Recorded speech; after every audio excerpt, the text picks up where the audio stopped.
un esordio un po' diverso, insomma, ci doveva essere anche più grinta dopo la sconfitta rimediata in Coppa Italia proprio contro il Trapani e la prima partita in casa davanti al proprio pubblico. Sì, l'esordio ce l'aspettavamo anche noi in un altro modo, però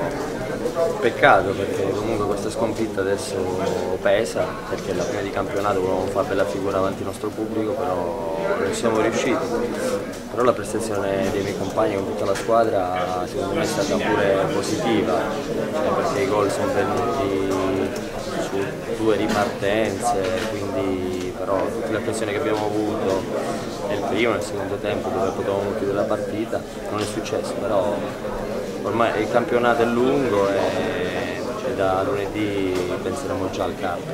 Però Mancuso, cioè, velocissimo, voi avete fatto molta fatica a prenderlo in entrambe le occasioni, insomma, e poi dopo il primo gol è mancata un po' la reazione che ci si aspettava.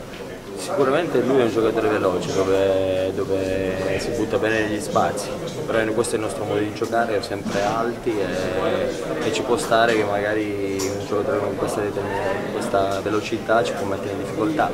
però penso che i gol sono venuti perché uno ha fatto